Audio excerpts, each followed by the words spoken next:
means, example like this is like the parents.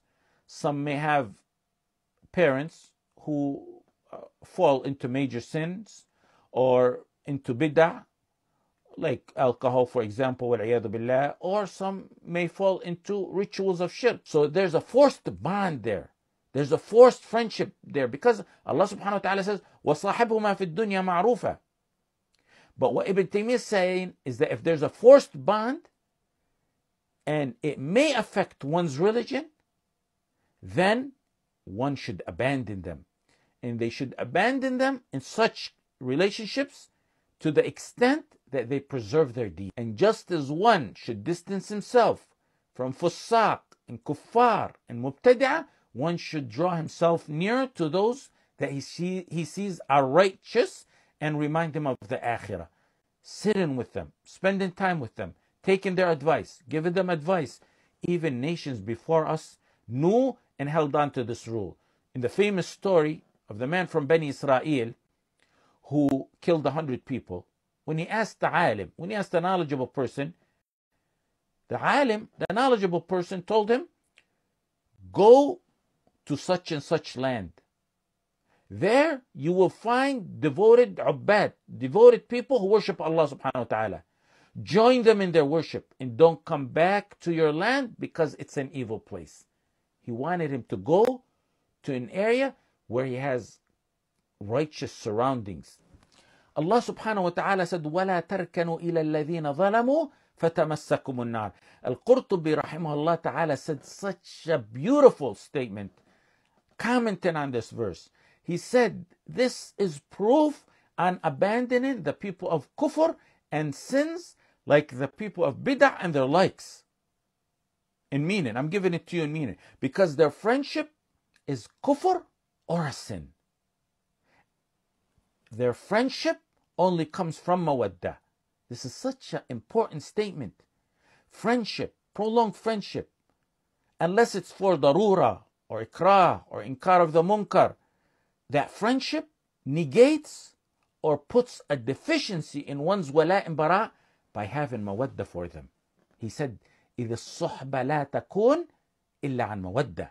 Friendship only stems from mawaddah. And as to befriending the mubtadi'ah, they generally speaking have a worse effect on an individual and on manipulating an individual more than the other two categories that we've been mentioning. That's befriending them, or even merely sitting with them for moments. So imagine those who recommend them and take from them. Even if they may have at times some haqq, they still should be shunned. And one shouldn't claim to be on the path of the muwahhideen while he may listen or recommend or direct others to books or speakers of the murji'ah, for example. And you need to go no further than الشريعة للآجري or أصول اعتقاد أهل السنة للالكائي to read the strong stance the Salaf had in their relationship to the mubtadi'ah. Al-Hasan al-Basri said, don't sit with the people of desires, don't debate them, and don't listen to them. Abu Qulab rahimahullah said, don't sit with the people of desires because they may dip you in their desires, they may dip you in their falsehood, or taint you. Muhammad ibn Sirin wouldn't let two of the mubtadi'ah sit with him to recite a hadith to him. They just wanted to recite a hadith to him. And when he refused, they said, okay, let us recite a verse from the Quran to you. He wouldn't let him even do that.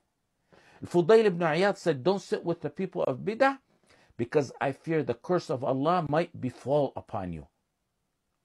Al-Imam Abdul Razzaq al-San'ani was met by a Mu'tazili, and the Imam refused to speak to him.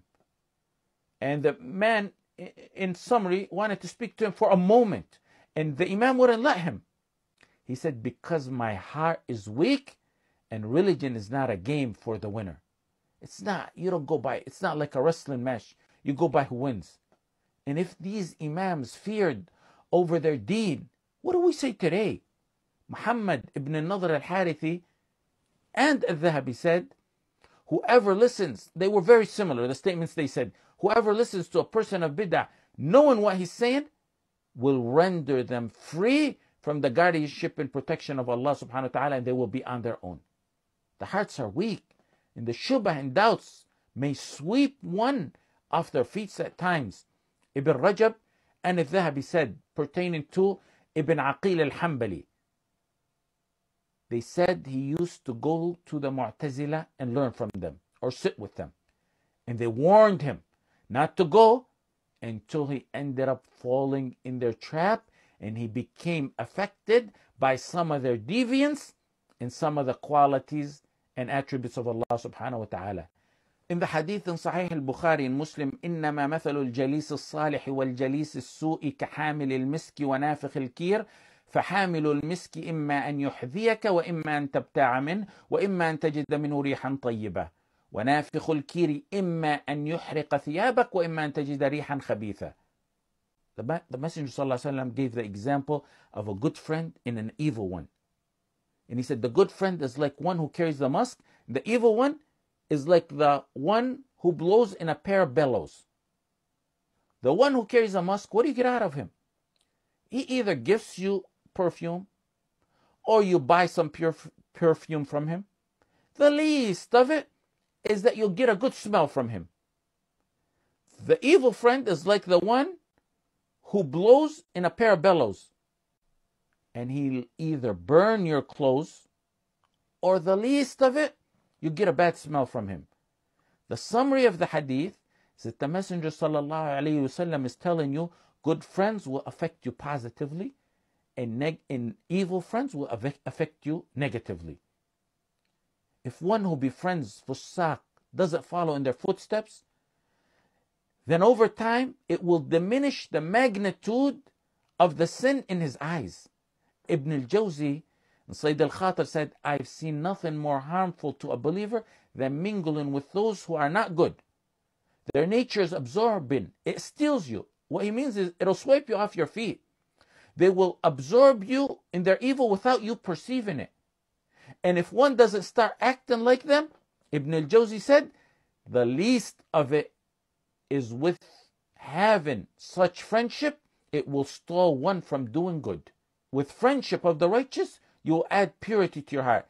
And if there is no righteous people in your area, then your purity will come from your seclusion with Allah subhanahu wa ta'ala.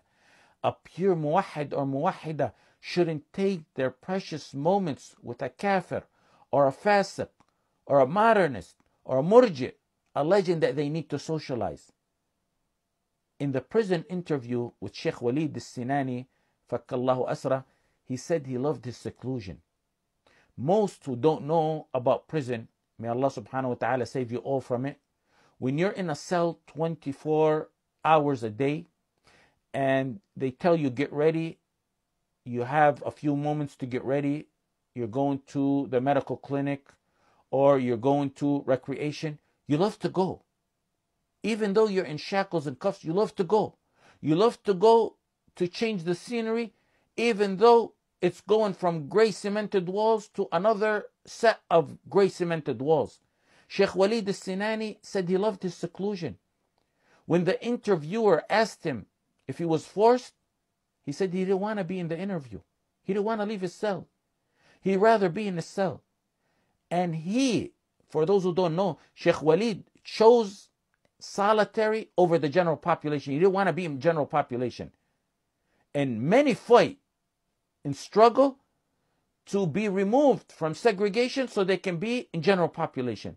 What was more astonishing for me in that interview is when he told the interviewer, when they call me out for meetings, like what he meant is for something similar to the interview that he was going through, or when they call him out for questioning, or what they have in prison as called al-munasaha. He said, when I return to my cell, I remain distraught and unwell for days. Do you know why? He's so pure. He's pure in his seclusion. Simple words or the mere sight of those munafiqeen he sees disrupt that purity. The purity he attained in his seclusion, and he needs days to recover from what tainted him. If you can't find friends, stick to seclusion.